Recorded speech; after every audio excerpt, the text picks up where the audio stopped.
జిల్లా టీడీపీ అంటే ముందుగా గుర్తొచ్చేది కింజరపు ఫ్యామిలీనే. టీడీపీ ఆవిర్భావం నుంచి కింజరపు ఎర్రన్నాయుడు జిల్లాలో ఆ పార్టీకి పెద్ద దిక్కుగా ఉంటూ వచ్చారు. తరువాత ఆయన తమ్ముడు అచ్చెన్నాయుడు పెద్దన్న పాత్ర పోషిస్తున్నారు. ప్రస్తుతం రాష్ట్ర పార్టీ అధ్యక్షుడిగా ఉన్న అచ్చెన్న జిల్లాపై మరింత పట్టు బిగించడానికి వ్యూహాత్మకంగా పావులు కదుపుతున్నారు. ఈసారి అభ్యర్థుల ఎంపికలో తన మాట చలాయించుకున్న మాజీ మంత్రి జిల్లాలో పేరున్న రాజకీయ కుటుంబాలను పక్కన పెట్టి తన వారికి టికెట్లు ఇప్పించుకోవడంలో సక్సెస్ అయ్యారు. మరి ఆయన ప్రయోగం సక్సెస్ అవుతుందా? టికెట్ దక్కని సీనియర్లు పార్టీకి సహకరిస్తారా? ఏపీలో టీడీపీకి గట్టి పట్టున్న జిల్లా శ్రీకాకుళం.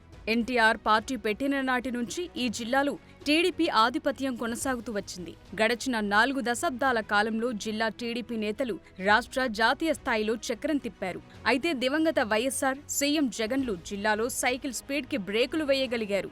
గత ఎన్నికల్లో జిల్లాలోని 10 స్థానాల్లో వైసీపీ నుంచి 8 మంది ఎమ్మెల్యేలు గెలిస్తే ఇచ్చాపురం, టెక్కలి సెగ్మెంట్లను మాత్రమే టీడీపీ దక్కించుకోగలిగింది. అయితే శ్రీకాకుళం ఎంపీగా కింజరపు రామ్మోహన్ నాయుడు గెలవటం ఆ పార్టీకి ఒకంత ఊరటనే చెప్పాలి. గత ఎన్నికల్లో రాష్ట్ర వ్యాప్తంగా ఊహించని పరాభవం ఎదుర్కొని ప్రతిపక్షానికి పరిమితమైన టీడీపీ ప్రస్తుతం పుంజుకునే ప్రయత్నాలు చేస్తోంది. శ్రీకాకుళం జిల్లాలోనూ గత వైభవం సాధిస్తామన్న ధీమాతో కనిపిస్తున్నారు తెలుగు తమ్ముళ్లు. అయితే వారి ధీమాకు నేతల మధ్య విభేదాలు గండికొట్టే పరిస్థితి కనిపిస్తోంది. వివిధ నియోజకవర్గాల్లో స్వయంగా రాష్ట్ర పార్టీ అధ్యక్షుడు అచ్చెన్నాయుడు గ్రూప్ రాజకీయాలను ప్రోత్సహిస్తున్నారట. జిల్లాలోని సీనియర్ నేతలకు చెక్ పెట్టేందుకు అచ్చెన్నాయుడు తన వర్గీయులను ప్రోత్సహిస్తున్నారన్న టాక్ వినిపిస్తోంది. దానికి తగ్గట్లే జిల్లాలో ప్రకటించిన అభ్యర్థుల్లో అచ్చెన్నాయుడు అనుచరులకే టికెట్లు దక్కాయి. శ్రీకాకుళం అసెంబ్లీ నియోజకవర్గంతో పాటు పాతపట్నం, ఎచ్చెర్ల, పాలకొండలలో గత 2 ఏళ్లుగా పార్టీ ఇన్ఛార్జీలకు పోటీగా ఇతర నేతలు టీడీపీ కార్యక్రమాలు నిర్వహిస్తూ వచ్చారు. శ్రీకాకుళం ఇన్ఛార్జిగా గుండా లక్ష్మీదేవి వయస్సును లెక్క చేయకుండా పార్టీ బలోపేతానికి కృషి చేశారు. ఆమెకు పోటీగా గొండు శంకర్ కూడా యాక్టివ్గా పనిచేశారు. దాంతో సొంత పార్టీలో వర్గ విభేదాలు సరిచేయాలని అచ్చెన్నాయుడుకి చెప్పినా ఖాతరు చేయలేదని లక్ష్మీదేవి బాహాటంగానే విమర్శించారు. వర్గ రాజకీయాలకు చెక్ పెట్టాల్సిన అచ్చెన్నాయుడు వాటిని ఎగదూస్తూ వచ్చారని గుండా లక్ష్మి తన మనసులోని ఆవేదనను కార్యకర్తల ముందు వెళ్లగక్కారు. తాజాగా గొండు శంకర్ని శ్రీకాకుళం అభ్యర్థిగా ప్రకటించింది టీడీపీ.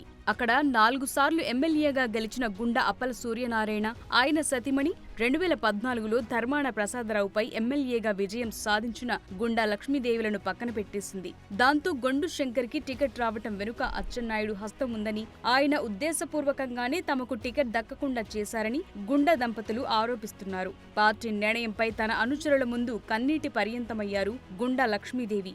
మీ అందరినీ చూస్తే నాకు చాలా బలం, చాలా ధైర్యం వచ్చింది.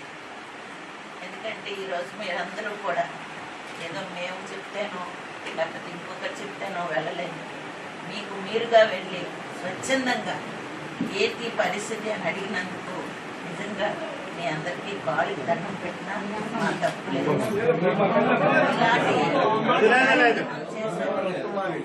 అయితే ఇన్ని రోజులు రోజు ఆగితే చంద్రబాబు గారి నిర్ణయం ఏదో ఒకటి మనకు తెలుస్తుంది. ఆయన నిర్ణయం తెలిసిన వరకు మనం మౌనంగా ఉందాం. తెలిసిన తర్వాత ఆయన ఏది చెప్తే అది చేయడానికి ప్రయత్నిద్దామని. కింజరపు కుటుంబం గుండా కుటుంబానికి వెన్నుపోటు పొడిచిందని గుండా అభిమానులు ఆరోపిస్తున్నారు. కింజరపు కుటుంబానికి తగిన గుణపాఠం చెబుతామని, అవసరమైతే గుండా దంపతులను ఇండిపెండెంట్లుగా పోటీ చేయించి ఎంపీ కింజరపు రామ్మోహన్ నాయుడిని సైతం ఓడిస్తామని హెచ్చరిస్తున్నారు. కార్యకర్తల నిర్ణయం మేరకే ముందుకు వెళతామని గుండా దంపతులు అంటున్నారు.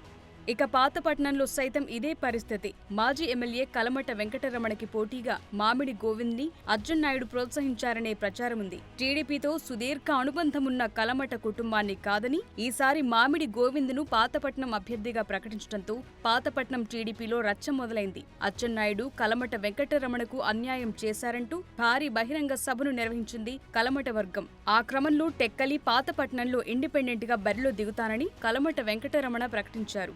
అన్ని ప్రాంతాల్లోనూ పర్యటించి వారంలోగా తన నిర్ణయాన్ని ప్రకటిస్తామంటున్నారు కలమట వెంకటరమణ. అయితే కలమట మోహన్ రావు టీడీపీ ఆవిర్భావం నుంచి పార్టీలో ఉండి పాతపట్నం నుంచి 5 సార్లు ఎమ్మెల్యేగా గెలిచినప్పటికీ వెంకటరమణ 2014లో వైసీపీలోకి వెళ్లి గెలిచి తిరిగి టీడీపీలోకొచ్చారు. గత ఎన్నికల్లో వైసీపీ అభ్యర్థిని రెడ్డి శాంతి చేతిలో ఓడిపోయారు. ఆసారి సర్వే ఫలితాలు ఆయనకు వ్యతిరేకంగా రావటం వల్లే టికెట్ ఇవ్వలేదని పార్టీ వర్గాలంటున్నాయి.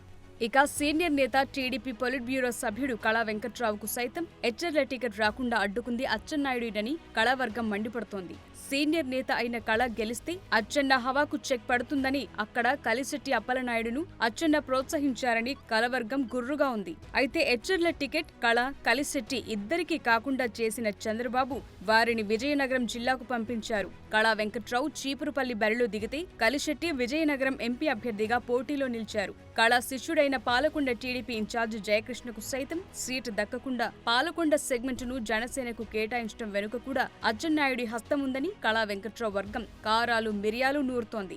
మరోవైపు విజయనగరంలో అనేక మంది సీనియర్లు ఉన్న శ్రీకాకుళం జిల్లాకు చెందిన కలిశెట్టి అప్పలనాయుడికి విజయనగరం ఎంపీ సీట్ విజయనగరం జిల్లా టీడీపీ నేతలు అచ్చెన్నాయుడిపై గుర్రుగా ఉన్నారట. విజయనగరం జిల్లాలో కాపు నేతలు లేనట్లు ఆ వర్గానికి చెందిన శ్రీకాకుళం జిల్లా నాయకులను విజయనగరంలో దించడం సరికాదని పెదవి విరుస్తున్నారట. మొత్తం మీద శ్రీకాకుళం జిల్లాలో అంతమంది సీనియర్లకు టీడీపీ టికెట్ దక్కకపోవటం చర్చనీయాంశంగా మారింది. మరి అచ్చెన్న లెక్కలేంటో కానీ ఆయన ప్రయోగం ఎంతవరకు సక్సెస్ అవుతుందో చూడాలి.